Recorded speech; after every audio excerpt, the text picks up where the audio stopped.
This is CBC Vancouver News.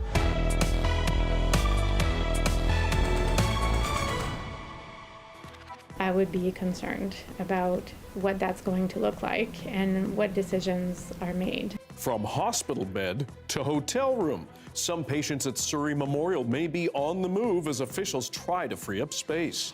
Plus, if there is another atmospheric river or a king tide or it gets smashed with logs again, that we don't know if the aging infrastructure will hold up.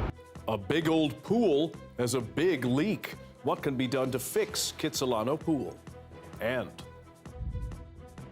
holy, the whole line was missing light bulbs. furry little thieves. Squirrels are making off with Christmas bulbs in East Vancouver. Good evening, I'm Dan Burritt. Thanks for joining us. Is it a hospital bed or hotel room? Well, patients at Surrey Memorial Hospital may get one or the other starting next week. As Bill Puri explains, Fraser Health is about to try to ease the constant congestion by moving some patients off-site to transition them from hospital to home. Overcrowding is a regular ailment at Surrey Memorial Hospital. Acute care beds are high in demand, low in numbers. Our triage area is full right now, waiting to be seen. And some of these patients need to be admitted. So it's the usual backlog that we see. In a novel move, Fraser Health is about to open BC's first community transitional housing site. 53 spots will be for patients who don't need urgent care but aren't ready to go home. The goal is to free up acute care beds for the sickest of the sick. I would be concerned about what that's going to look like and what decisions are made. And I think there needs to be very, very, very, very clear guidelines as to how to make those decisions. Fraser Health says people will be provided around-the-clock care. Nurses will monitor clients' medical concerns, ensuring appropriate referrals to a primary care clinic or back to the hospital. The George Point Motel is less than 400 meters away. If the program expands, a handful of hotels are within 3 kilometers. Senior leadership has been communicating for weeks within the hospital that it's looking to use hotel rooms for up to 100 transitional beds. The congestion at Surrey Memorial Hospital isn't unique. Overcrowding is a problem at many hospitals, but the strategy to relieve the pressure is unusual. Critics call it troubling. Our hotels are not hospitals, and so I think it remains a concern when we're seeing patients being discharged to hotel rooms, and I think it speaks to the really overburdened nature of our healthcare system. In Hamilton, Ontario, during the height of the pandemic, a hotel became a satellite health facility for patients in need of alternate care. It's still operating. In Toronto and Ottawa, hospitals also continue to transfer less acute patients to transitional units set up in retirement homes. In Halifax, a new 68-bed transitional care centre is planned for next year. You can imagine the huge impact that has of getting patients out of the emergency department and into the acute care beds that they need to be in. Okay. And then people out of the acute care beds and moving towards home where they need and want to be as well. In spring, the BC government announced plans to improve care at Surrey Memorial, but provided no details on transitional centres. BC doctors say they're desperate for more beds, but not keen on temporary fixes. Do I think it's a long-term solution? Absolutely not. The transitional centre is set to open on Monday and gradually scale up operations. Belle Puri, CBC News, Surrey. Well, just days after he announced it, Vancouver Mayor Ken Sims' council majority tonight has approved a plan to try to get rid of the city's elected park board. It feels like we're responding to a broken toe by axing off the whole leg and then asking some friends how to sew up the wound. This is terrible governance. Denying the public any further opportunity to engage in this very significant move to disembody a 130-year-old institution in the city of Vancouver that's responsible for so much of what we love about our city. This is a bad look, and I'm certainly and unequivocally voting a big fat no on this. The analogy I would give you, it's like trying to fix a fax machine and make it better in a time of AI. Tonight, Council voted 8-3 along party lines to ask the provincial government to amend the Vancouver Charter and allow it to do away with the elected Park Board. Greens councillors pushed for a binding referendum, but that was rejected. Before the vote, dozens of speakers, including current and former Park Board commissioners, urged Council to reconsider the plan. The BC government has said the decision is up to City Council, but has not said how the process may play out. Vancouver's aging Kitsilano Pool, meanwhile, is facing an uncertain future. Earlier this week, Park Board commissioners learned it has a massive water leak. Our Saurabh Sandhu spoke with people who hope to save it. 30,000 liters of water. That's how much water was leaking every hour from the outdoor Kitsilano Pool. The revelation was made public in a report presented before Vancouver Park Board Monday night. The report says the leak is due to cracks and breaks in recirculation pipes, a problem made worse by the pool's age and storm-related damage. If there is another atmospheric river or king tide or it gets smashed with logs again, that we don't know if the aging infrastructure will hold up. In January 2022, the pool suffered significant damage after it was hit by one of those king tides, bringing debris along with it and raising questions about the future of the pool. My concern has been a little bit more thinking about, if one king tide, the bad circumstances can knock the pool out that badly, how are we going to mitigate for the long term to be able to have this facility down the road? The heated 137-meter-long saltwater pool is located on a floodplain on the shore of English Bay. On average, more than 150,000 people visit the facility each year.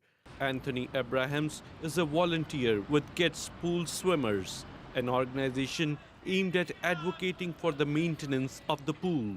Community has been very strongly in support of having the pool in a working situation. In 2018, the city of Vancouver spent $3.3 million on upgrading the pool, and even more repair work was needed after weather events in 2022.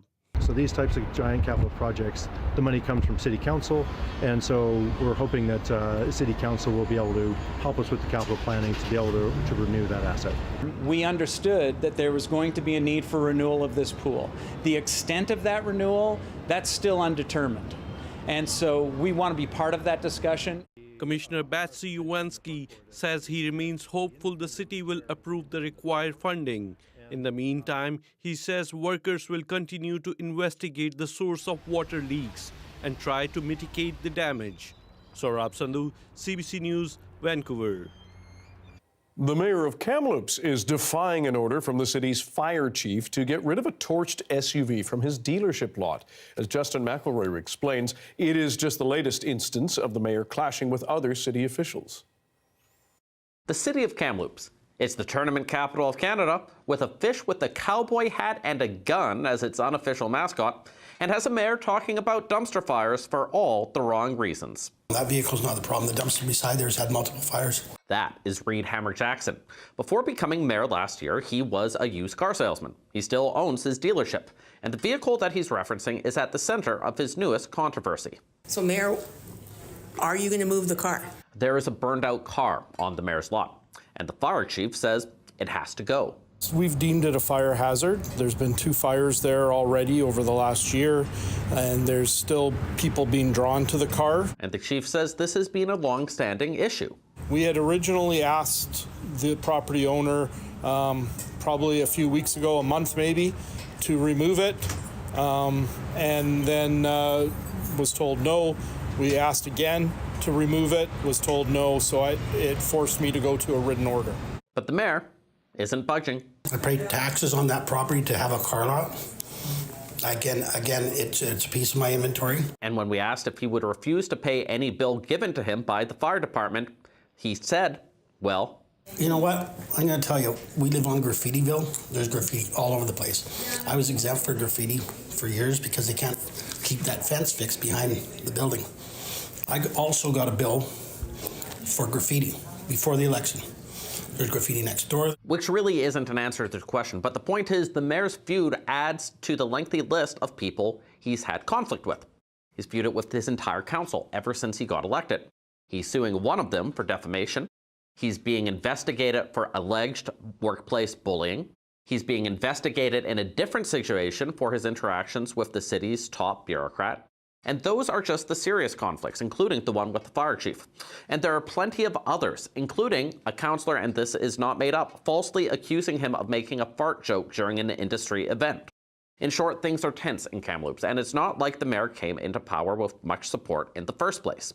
Here is a chart. It shows the mayors in British Columbia who got the lowest percentage of votes last election but still won. And there, right next to the bottom, is Hammer Jackson.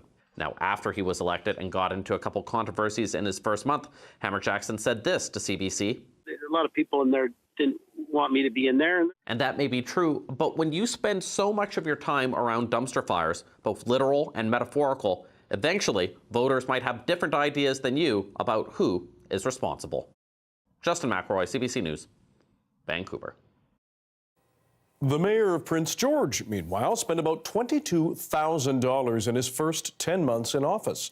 That includes $14,000 on travel and accommodation and more than $4,000 on meals. Those numbers are from documents CBC News obtained through a Freedom of Information request. The amount is more than twice what Mayor Simon Yu's predecessor spent the year before, or any other year dating back to at least 2015. Yu says he only learned he was over budget last month and vows to rein in his spending. A health sick man and his granddaughter are seeking more discipline for Vancouver police officers who wrongly handcuffed them in 2019. Maxwell Johnson and his then 12-year-old granddaughter were detained outside a downtown Vancouver bank after staff called police over suspicions about their government-issued Indian status cards. The pair received a formal apology last fall, but arresting officers Mitchell Tong and Cannon Wong did not attend the ceremony. Johnson and his granddaughter are now applying to the Office of the Police Complaint Commissioner to reconsider disciplinary proceedings against the officers, and they want them to attend a second reparation ceremony in Bella Bella. Police in BC are asking Interpol to help arrest a Surrey man they say escaped to India after he was convicted of attempting to smuggle cocaine into Canada. In November, a judge sentenced 60-year-old truck driver Raj Kumar Memi in absentia to 15 years in prison after he was arrested in 2017. He was found guilty last year of importation of a controlled substance and possession for the purpose of trafficking. Border guards say they found 80 kilos of cocaine in his truck. But police say Memi fled the country last October, shortly after he was convicted. Mounties say when he was arrested, they seized Memi's passport, but say it appears he was able to get a new one that let him get away. He did travel in between that, and he did come back to Canada. He only left after he was found guilty in 2022. The RCMP have applied for a red notice with Interpol that asks member countries, which include India, to help locate, arrest, and extradite a person to face criminal charges. Transit users in Campbell River and the Comox Valley may soon have may need to find another way to get around. Bus drivers and other transit workers are set to go on strike starting Friday. They said their employer has not come to the bargaining table with a good enough wage offer. Pacific Western Transit operates bus services in the region and is contracted by BC Transit. Unionized workers' contracts expired on March 31st. PW Transit says the union has rejected numerous offers from the company. Only essential handy-dart service will run if there is a strike. Many of us are getting festive, and it turns out some of our furry neighbors are getting in on the act too. Some East Vancouver residents say they are losing bulbs on their outdoor string lights to bush-tailed thieves. Squirrels are the culprits. They're gnawing on the cables, and as you can see, running away with the bulbs.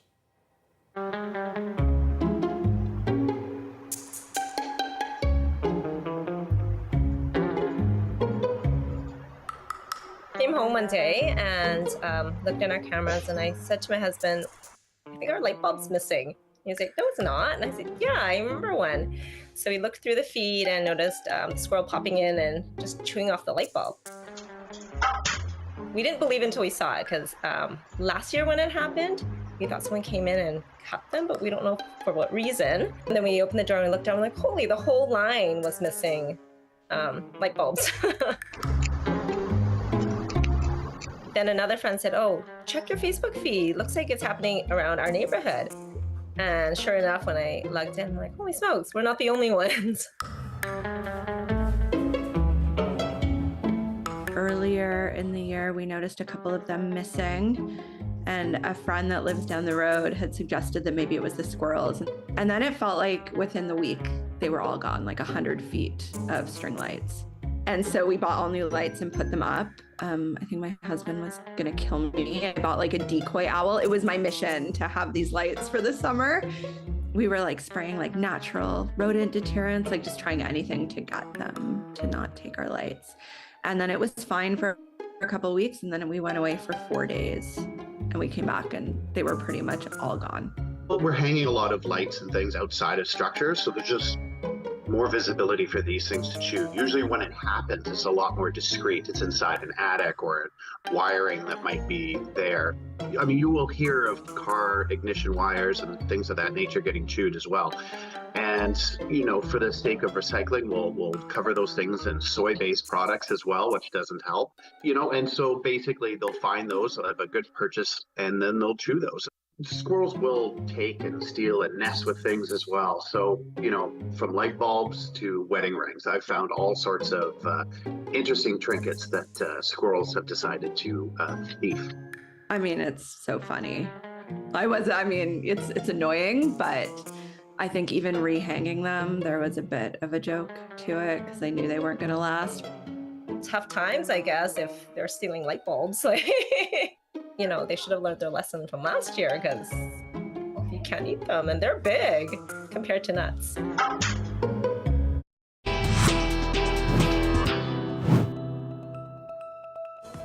A high-tech lab in Vancouver is busy tracking the deadly salmonella outbreak linked to contaminated cantaloupes. We'll take you inside after the break.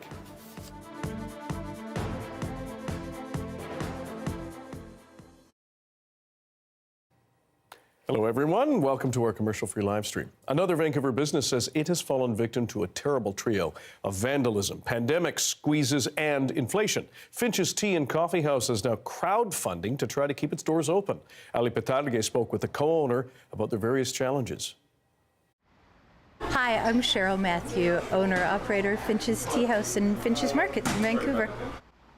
So Cheryl, I see that the window is all boarded up here from last Saturday's incident. So can you tell me what happened? Well, we decorated it all nice for the holidays on Thursday, and then Saturday afternoon around 2 o'clock, someone was walking along the street. They just stopped in front of our window, smashed the window, and dude just kept on walking. There's always been broken windows over the years, but the last year and a half, there's been 9 broken windows in the last 18 months. And it's tens and thousands of dollars of debt now accumulated since the pandemic, right? So can you tell me more about how Finch's has been trying to recover in this pandemic? Businesses aren't designed to be closed for 6 months and then open and closed repeatedly with new restrictions. And the government programs were helpful that supported small businesses. We really appreciated them, but they didn't cover all of what it ended up costing us, and it created debt that just didn't exist before that we didn't cause. And then the government programs ended long before things had stabilized again and inflation was still rising. Right now you're asking for support from the community. What do you hope happens? I've just been trying to dig our way out of as much of the debt as I can, but with another broken window and all the inflation and everything has cut through our small margins. So we've just about stabilized things, but I don't know how I'll ever climb out of that amount of debt. It feels like we've fed half of Vancouver over 20 years, and it's been really nice doing that. People like sharing food. It's something people have always done, and this is one way people do that in cities. And if people who've enjoyed Finch's over the years and would like this to continue into the future just want to even tiny donations, then maybe it'll add up.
Canadian health officials are busy working on tracking a recent salmonella outbreak linked to contaminated cantaloupes. But tracing bacteria to its source is not easy. The CBC's Tashana Reid got special access to a Vancouver lab doing potentially life-saving work. Inside this lab, scientists race to confirm potential foodborne illness, searching through harmful bacteria detected in stool samples. This was a unique organism that we'd never seen before. We have a whole bunch of machines that are dedicated to try and identify the genotype of the organisms we see. Their work begins when samples are collected from sick patients. The lab came across one of 3 rare strains of salmonella linked to tainted cantaloupe that killed at least 5 people in Canada. The next step was genetic sequencing, taking DNA from the bacteria. Within a couple of days, we were able to identify the fact that this was happening not just here, but all over the place. This is just one piece of the puzzle, another tracing the source of infections. To do that, patients are interviewed about their travel history and what they ate. And this is where we begin the process of testing the cantaloupe.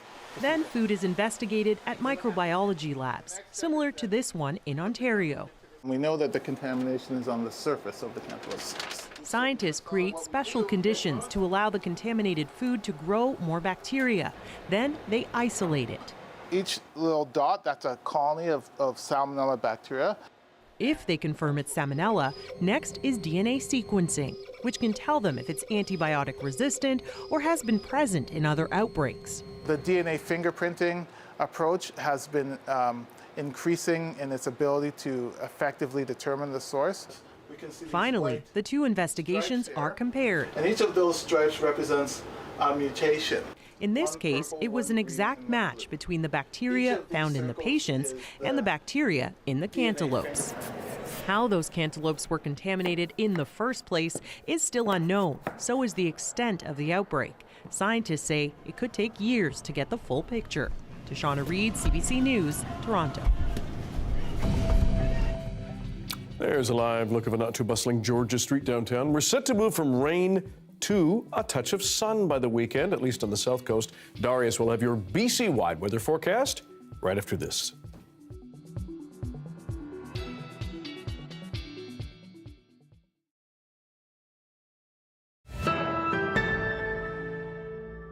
During the winter months of December and January, we have 2 of the strongest meteor showers of the year, the Geminids, which occur around December 13th and 14th, and then the Quadratids, which occur around January 3rd and 4th. So even though the weather might be colder, you might be in store for seeing some really beautiful shooting stars or meteors over the next little while. Most major meteor showers are caused by periodic comets or even asteroids, and it just so happens that this particular Geminid meteor shower occurs due to the Earth passing through debris left behind by a very strange object called 3200 Phython. This object, it doesn't look like a comet, but it looks more like a rocky kind of stone in space, like an asteroid. So that's the parent body where all this material that we see passing through the atmosphere comes from. And every time these comets or even this particular dusty kind of asteroid pass the inner solar system, they leave in their wake a whole bunch of debris. And it just so happens that that path of the comet, or in this case the asteroid, sort of passes the orbit of the Earth. So every year around this particular time, around December 13th and 14th, the Earth is plowing through this material, and that gives us this yearly meteor shower that we call the Geminid meteor shower. Now in the early evening, when the sun goes down, you can look for this particular constellation just rising off towards the northeast part of the sky. But by local midnight time, 1 in the morning, that radiance of the shower, the point where all the meteors are coming away from that point in the constellation of Gemini, is going to be right overhead. The best way of watching a meteor shower is really just to use your eyes alone. You're not going to be looking at any one area in particular, because these meteors will be found streaming over the sky in every direction, but always streaming away from the constellation of Gemini. So just find a nice location, set up a lawn chair, look up. Don't use binoculars or telescopes. Those are not needed for a meteor shower, and just look up with your eyes alone and experience nature's wonder.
we're sharing really important information with the public, and I feel like this is exactly what our job is, especially as the public broadcaster, especially in morning radio.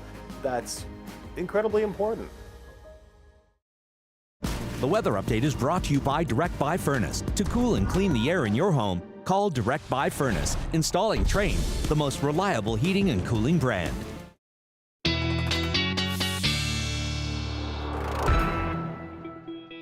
Time for our BC-wide weather forecast with science and climate specialist Darius Madavi, who's got some warnings and watches to tell us about. Yes, maybe some good news for some people who want to go skiing in Whistler tomorrow or over the weekend, because we're expecting quite a dump, around 20 centimeters of snow coming to the Whistler area.